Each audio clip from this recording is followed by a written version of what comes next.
It's amazing to imagine that in 2020 we will be marking 20 years of Killswitch Engage albums. After all, their self-titled debut came out in the year 2000, and in the past 20 years, where's the time gone? Killswitch Engage were one of the most important bands of the metalcore boom that was able to come out on the opposite of the millennium, and really gave heavy metal, at least in America and probably worldwide, something to talk about once again. It was a brand new scene, one that was harvested out of avenues such as Boston and the Massachusetts scene, as well as others, and gave heavy metal a shockwave. Not to mention, it was another big reason why metal was able to get back in the spotlight. So after the 90s were not good for metal supposedly, all of a sudden, metal became hot again. Killswitch Engage now has 8 studio albums, and they've had a pair of, vocalists that have been seen as legendary. But where do these albums rank? Which of these albums are the legendary ones for this band? And which are merely the ones that set up the legend? It's time for us to take a look at those and examine them from 8 to 1. It's time for us to rank them all Killswitch Engage.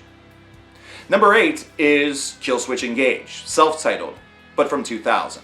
Yeah, Killswitch has 2 self-titled albums, so this might get a little confusing. I'm going to try to identify them through their release year. This is their first album. Now, obviously first albums can be a bit of a feeling out process. However, this disc was one that was able to gain the band some reputation and attention, especially considering some of the bands that they were starting to appear alongside and bands that were also releasing their initial offerings. This group was able to really showcase their metalcore sound and what would become the metalcore sound very well on this disc, even though it was still very early on. The early stylings of Killswitch Engage definitely featured great choruses and great melody. Not to mention, everything was crushing. The growls also were offset by clean vocals, which was not necessarily a new idea, but it was something that was starting to attract the ears and the attention of heavy metal fans. This really was more the John the Baptist. We'll get to the Jesus Christ soon enough. Number 7 is Atonement. The most recent Killswitch album is not too bad, but this is one that just doesn't lend itself very deeply to memory. While it has a lot of crushing tracks and still maintains the formula that Killswitch has been delivering for, at that point, 19 years, this is a disc that just doesn't seem to have the same pomp and circumstance that some of their others were really able to give, which is a real shame considering the songwriting hasn't gone downhill in the slightest. It still has that pop. One thing that could potentially make this, for a listener, one that doesn't feel that it hits as hard, is simply due to the fact that the passage of time is real. The fact that we are nearly 20 years into the Killswitch Engage legend. And perhaps this is just one that feels like, by comparison, is just sort of okay, and there. But for other people, of course, I'm going to look like a fool, and it might be right up there in their top 3. This is subjective, but for Atonement, it's still a disc that does feature that sound and that core, but it's one that just doesn't lend itself as well. Speaking of, number 6 is Incarnate. This is the album that actually preceded Atonement, and this is one that's, actually, it being a couple years old, kind of goes hand in hand with the argument. Going back and listening to Incarnate was not like missing an old friend. It was instead just like seeing somebody at the supermarket that you once knew 10 years ago, and you were like, oh hey, how's it going? How are the kids? Oh well, I gotta go get milk. See you later. Oh, you like Jell-O too? How fascinating. It's not a very interesting conversation, and this album, while it does keep your interest, just doesn't exactly feel like it has the same pop. As a true example of this, if you go back to some of Killswitch's albums from the 2000s, whenever they were white hot, not only do these albums feel extremely big, and not only can some say that nostalgia definitely drips whenever they listen to these discs, but they are also songs that felt like a band that was extremely hungry. Some of these albums that have been coming out recently for Killswitch do boast some of that same hunger, but it's not the same style of hunger. Killswitch already has their reputation at this point, so their stuff is still going to be hard-hitting. Their stuff is still going to have a lot of power, a lot of passion, and a lot of care put into it. But perhaps the one thing that's missing is something that they can't get back. That quest for glory, that desire for greatness, that longing for legend. Number 5 is Killswitch Engage from 2009. the second of their self-titled albums, and one that really ended an extreme hot streak for this band.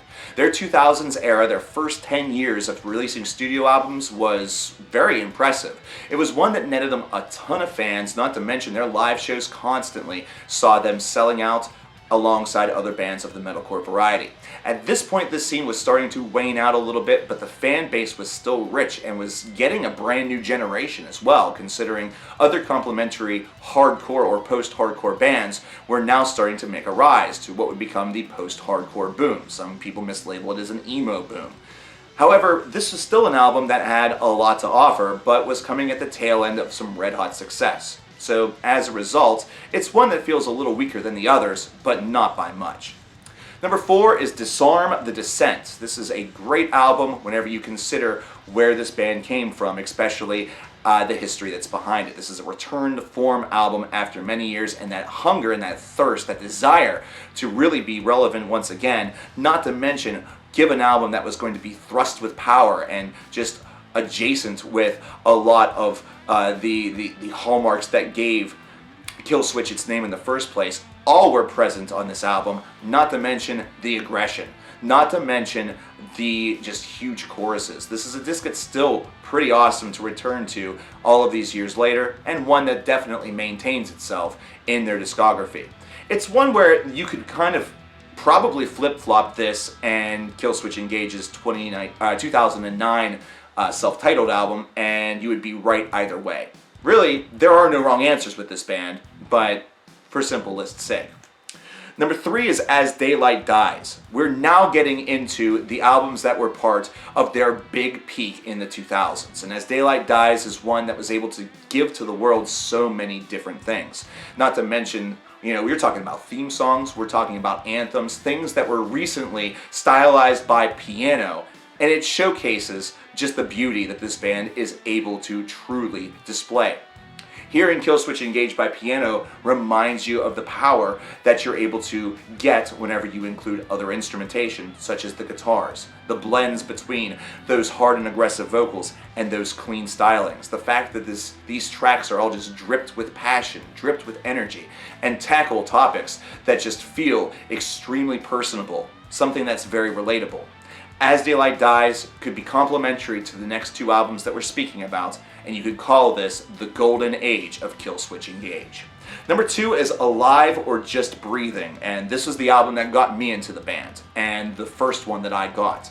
And my God, is it just a magnificent piece of music. It's something that, despite the fact that it's got 18 years perhaps right now on, it's under its belt, it can basically go buy a pack of smokes and become a filthy addict like the rest of us now, or it can vote for one of these idiots in the 2020 election. It's still an album that maintains both its power, its energy, not to mention its prowess. This was still a very young band, and to have this sort of instantaneous success that was then translated later into future releases is something that was the marvelous part of the metalcore boom of the early 2000s. This was something that metal fans, young and old, were latching onto. There was a lot of respect that was being thrust around for bands such as Killswitch Engage. And as a result, this led to a very favorable period, not only for heavy metal itself, but for a group such as Killswitch and some of their contemporaries such as Shadows Fall and As I Lay Dying. Now, let's not actually dismiss that idea. The fact that they had the whole entire scene to go along with them. They were not a group that was alone in this. This was a full-fledged invasion. And as a result, Killswitch Engage played a key element and a key part in that invasion by releasing an album that is seen by so many as a legendary part of their early 2000s life. But that brings us to number 1. That perhaps brings us to the greatest example of that sort of love and nostalgia for so many people here in 2019. And it's the End of Heartache. This was the album that really exposed Killswitch Engage more so to the world than Alive or Just Breathing. Alive or Just Breathing got their foot firmly in the door and got a lot of people starting to say, yeah, okay, I get this band, I get this scene, this stuff is pretty damn good. But the End of Heartache was able to take it to 11. This was the disc that was able to really be the big-time, big-notch seller. It showed that this scene had traction. It showed that this band was here to stay. Not to mention, it showed that they were not going to sacrifice their songwriting or anything based off of anything internal that may come up, any sort of changes that may have had to occur in order for them to get to this status and to get to the stage. Despite all of the things that were taking place around the band, they were able to transition that energy into pure energy, pure thought, pure creativity, and outlay an album that just felt like it was as big as it was designed to be. Now myself personally, I lean a little more toward Alive or Just Breathing, considering that was the first album that brought me to the dance. But I cannot deny the majesty and the importance of the End of Heartache, for not to mention so many metalcore fans that now are just shimmering, basking in the glow of memory and nostalgia, especially with new albums from some of these bands coming here in 2019. But also understanding just the emotional core strength that was able to be delivered by an album such as The End of Heartache. That is part of Killswitch Engage's legend, and that is part of what endeared so many to them, and as a result, they are now seen as pivotal parts of heavy metal in the 2000s. There's our list. What's your list? Please let me know in the comments below. My name is coverkillernation, and once again, I thank you very much for bringing me into your homes all of these years. I will see you next time.